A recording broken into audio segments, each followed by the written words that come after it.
subscribe.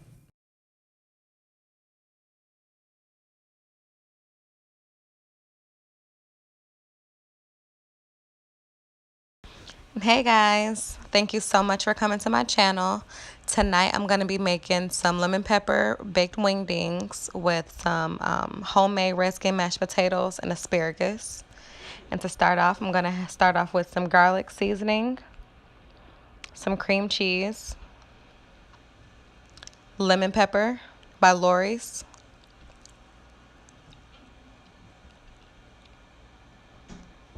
sea salt, only kind of salt I use, seasoning salt, parsley, you already know why I use the parsley,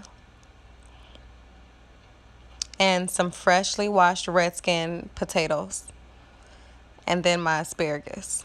So after I rinse off my asparagus, I do cut off the ends. I cut off maybe an inch of the ends of the asparagus, and I just rinse it really good in like a strainer.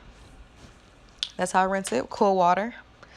And then I'm going to add only a capful of vegetable oil. You can use olive oil, whatever you have.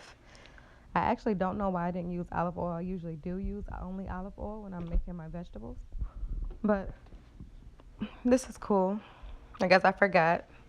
You know, I have so many different types of oils. Like I have sesame oil, all type of stuff. So, you know. So after I make sure that the oil is on every little piece of the asparagus, I'm going to add my seasoning. And the only seasoning I use for my vegetables is Lori's garlic salt. I feel like it has enough flavor. You don't have to add anything extra. I feel like it has enough flavor, and it doesn't. And it also doesn't take away from the vegetable flavor itself. So yeah. Okay. Okay. I cannot do that. Let me shut up. So after I put the seasoning on there, I'm just gonna mix it up all around with the asparagus. Put the aluminum foil on top, make it tight, and set it to the side until I'm ready to make everything else. I always, always, always make my vegetables last. Y'all know how I like my vegetables, and asparagus is not supposed to be overcooked at all. It's supposed to still be able to taste that crunch. But before I do that, I'm gonna add a few pieces of butter.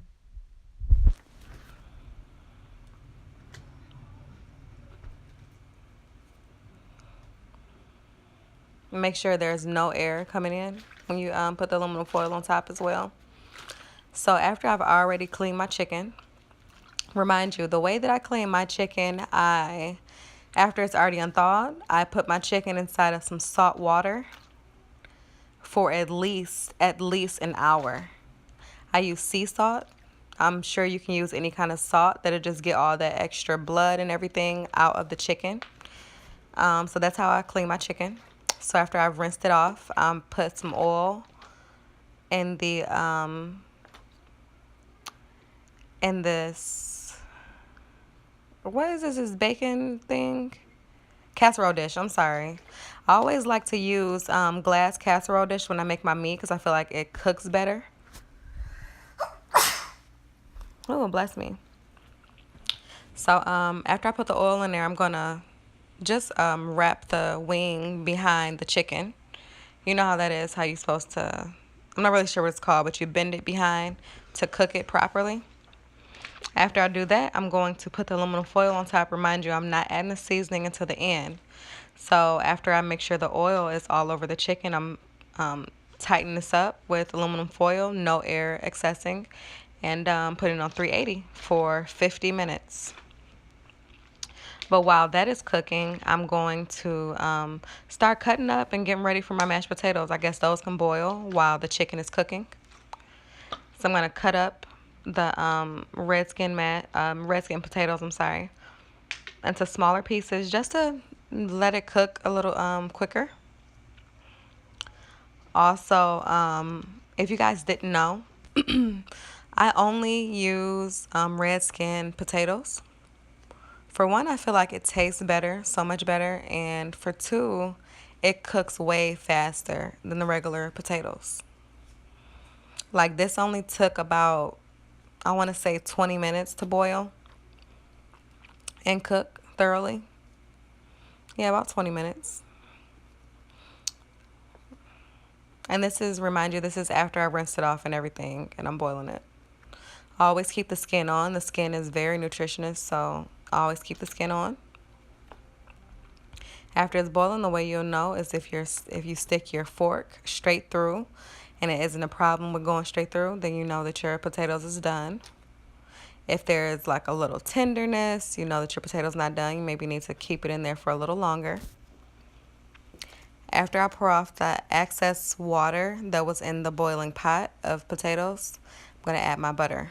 Yeah, that's a nice amount of butter, but you got to think about this. We are making mashed potatoes homemade from scratch. So you need to add every little thing. You don't want no dry potatoes, none of that.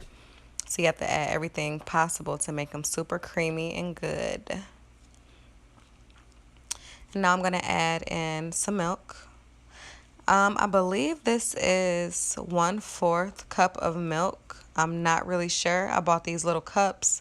I don't think it had a measuring, the measurements on them, but that's how much milk I used. And I'm just gonna mix that up. I know everybody's saying like, why is she using milk? I don't know why. I think we, me and my old best friend actually made this recipe together, and I don't know. I guess it was just good to add it. I don't know. But at this point, after I added the butter and the milk, I'm going to just mash the potatoes. This is our point.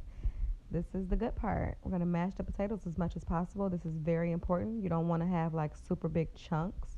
You got to think about it like this. When you go to a restaurant and you have potatoes, you don't feel any thick chunks of potatoes. That means it wasn't mashed correctly. So we're going to make sure we mash it up as much as possible. Get all on the bottom. Pull some potatoes up from the bottom. Mash it all. You want some really good creamy mashed potatoes, and we're going to make sure you have that. If you follow these steps correctly, you will have some really good, rich tasting potatoes. Very flavorful too. So then I'm going to add in some sea salt. Then I'm going to, so I add the sea salt. Then I'm going to add the cream cheese. The cream cheese makes it much more creamy as well, adds on to the consistency. And then I'm going to add some seasoning.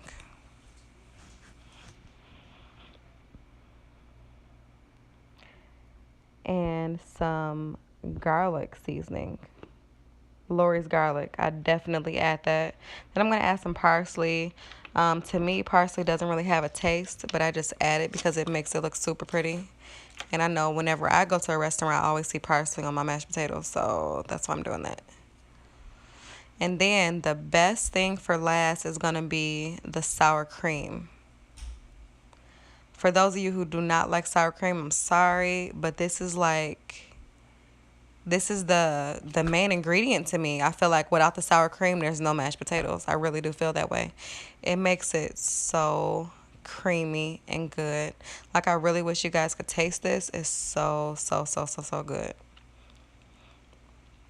Like just think about it like this. So you know when you have like baked potatoes and you add some sour cream on there, some people add ranch, whatever. Just imagine all of that mixed into and combined into one. Like it's perfect. It's a perfect combination. You cannot you can't make it without it, I promise. Even for people who don't really like the sour cream, still try to mix it up in there because you may not taste it. You may not taste it. So after I added all those ingredients, I'm just going to mix it up as much as I can and make sure that we're getting every single part of these mashed potatoes. That looks so good. I'm getting hungry all over again. So I'm recording this a day late. I was trying to record it last night, but I kept falling asleep. And then I forget what I was saying. You know how you get a little belligerent when you're tired? So yeah, that's what was happening yesterday. So if I would have recorded and posted it, y'all would have been like, what is wrong with her? Is she crazy? So yeah, I didn't want to do that. So this is definitely very creamy. I'm not sure if it looked milky to you guys or not, but it's not at all. Okay, so this is how the chicken looked done after 50 minutes. But me, I like to put mine in for broil for 10 minutes. You can do it longer if you like. That's how I look after broil. So then I'm gonna see all that excess juices from the chicken. So it's basically chicken broth because remember I only use a cap full of oil. So I'm gonna keep that oil, the excess juices from the chicken. I'm gonna keep that in there and put it inside of the bowl. And inside of the bowl, I'm not sure if you guys are familiar, but you know how like a seasoning, like a rub, did you put on the chicken? So since this chicken is very is moisturized right now, a lot of moisture on it.